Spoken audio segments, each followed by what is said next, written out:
J'ai vu un père avec son gosse. J'ai simplement entendu le père dire à son gosse: «Ouais, regarde, tous ces gens qui ont des trottinettes électriques, c'est des fatigués de naissance.»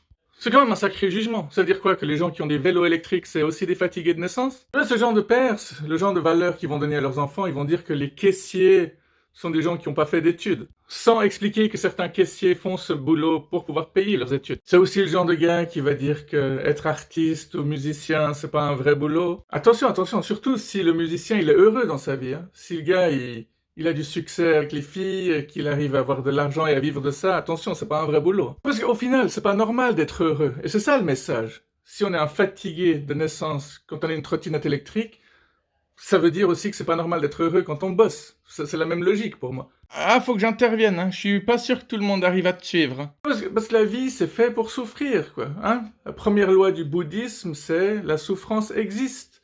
Les gens qui sont heureux, c'est pas normal, quoi.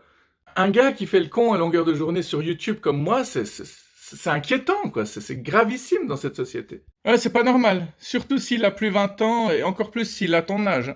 C'est pour ça qu'on essaie désespérément de m'enfermer, de me mettre dans des asiles psychiatriques, de me donner des médicaments, de me donner même des électrochocs alors que j'en ai pas vraiment besoin. Qu'est-ce qu'il y a? T'es pas d'accord de nouveau?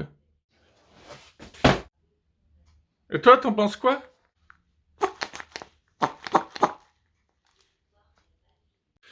J'étais en voiture et puis à un moment donné, il y a un feu rouge qui n'est pas censé être tout le temps là. Il est juste là quand il y a des travaux, donc c'est pas forcément évident de savoir qu'il est là.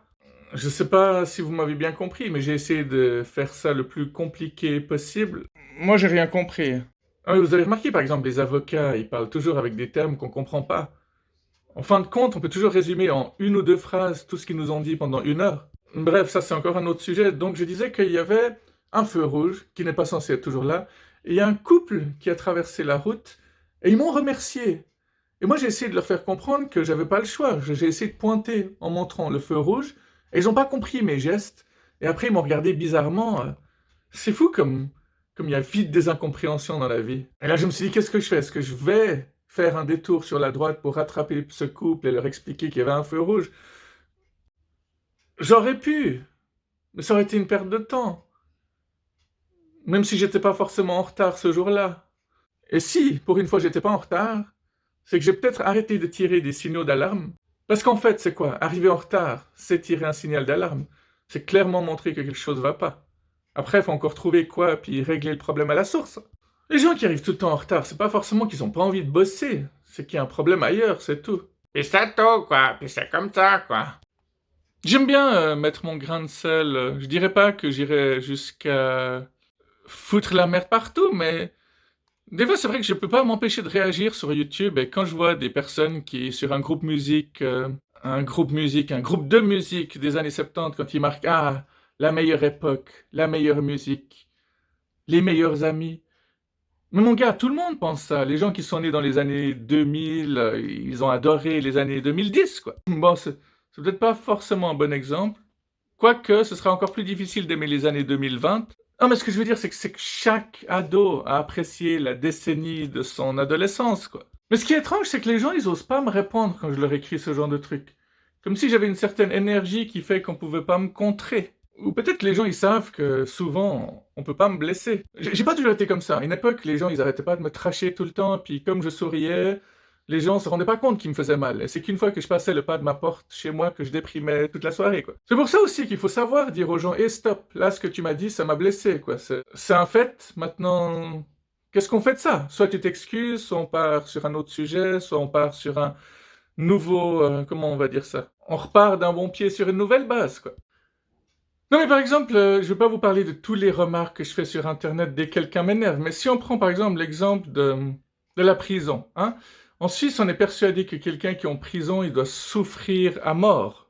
Et du coup, les gens en Suisse, ils sont complètement outrés de savoir que dans des pays nordiques comme la Suède, bah, les détenus ont des lits confortables avec des coussins confortables. Mais ces gens-là, ils se rendent pas du tout compte que rien que l'enfermement, c'est déjà atroce, quoi. Il y a des fois pas besoin de faire plus. Finalement, la prison, ça n'a jamais servi à quelque chose. On n'a pas encore trouvé la solution qui conviendrait aux criminels afin de les isoler, afin de les rendre plus humains, on va dire. Bah, un pédophile, c'est pas en allant en prison qu'il va arrêter de devenir pédophile. Il y a des braqueurs aussi qui disent «Moi, je fonctionne à l'adrénaline.» Moi, j'adore quand il y a une vingtaine de flics qui sont en train de me courir après, puis que je sais que je vais les semer. J'ai connu aussi des dealers qui disent, moi, je me fais 4000 balles par semaine, qu'est-ce que tu veux que je fasse un autre boulot? Déjà que l'enfermement, c'est pas forcément quelque chose qui va réparer ou faire du bien à un criminel, hein. Finalement, il a tout le temps de peaufiner ses plans pour sa sortie, pour devenir encore pire et pas se faire choper cette fois. Quant aux personnes innocentes, ben, on crée des nouveaux criminels potentiels, quoi. On fait rien pour les réinsérer. Ah, c'est pas juste parce qu'ils ont la télé et puis qu'ils peuvent avoir un petit boulot pendant la journée qu'ils vont devenir des gens meilleurs, hein, ou qu'ils vont pas s'emmerder. Bon, s'emmerder, d'accord, il faut qu'ils s'emmerdent, ça c'est clair. Mais si au moins on pouvait leur apporter quelque chose de constructif pour vraiment leur montrer ce que c'est que les valeurs, ce serait pas mal. Et de nouveau, je suis parti dans une direction que je voulais pas prendre. La direction que je voulais prendre, c'était celle de vous dire que souvent ces personnes, quand ils réagissent, ils me disent: «Ah mais tu veux quand même pas qu'ils aient des hôtels 5 étoiles, ces gens qui vont en prison?» Et là, je leur rappelle gentiment que n'importe qui peut être considéré comme un tueur du jour au lendemain. Il suffit de... Si un mec se jette sous ta voiture, il faut encore prouver que c'est pas toi qui as voulu lui foncer dedans. Si tu te fais attaquer dans la rue par quelqu'un qui veut te tuer, mais que tu te bats tellement violemment que c'est toi qui le tue, faut encore prouver que c'est pas toi qui l'as attaqué pour le tuer. Et les gens, ils pensent pas à ce genre de truc. Tu peux passer de l'autre côté beaucoup plus vite que tu ne le crois, quoi. La justice et moi, on n'a jamais pu se mettre d'accord, pour la simple et bonne raison que moi, je trouve que les criminels devraient être en prison et que les innocents devraient être en liberté. Mais comme la justice pense tout autre chose, qu'est-ce que j'y peux, moi? Je vous en ai déjà parlé, je vous le redirai, c'est pas la dernière fois que je vais revenir sur ce putain de sujet, quoi, parce qu'il faut quand même changer quelque chose, les gars, merde, quoi. Bon, est-ce que juste parce que j'ai dit les gars, les féministes vont de nouveau m'attaquer maintenant? Sans doute. Par rapport à ces propos, souvent quand je dis ça à ces personnes qui réfléchissent pas trop à la base, à mon avis, ils n'ont plus de répartie, en fait. À partir du moment où tu leur fais prendre conscience que tu peux voir ce genre de trucs sous plusieurs angles différents, bah, ils finissent par se taire et parfois ils effacent même leurs commentaires de base, ce qui fait que ça efface tout notre dialogue. Bravo, c'est vachement courageux, hein. Allez, tonnerre d'applaudissements et à bientôt. Ah, c'est bon, t'énerve pas.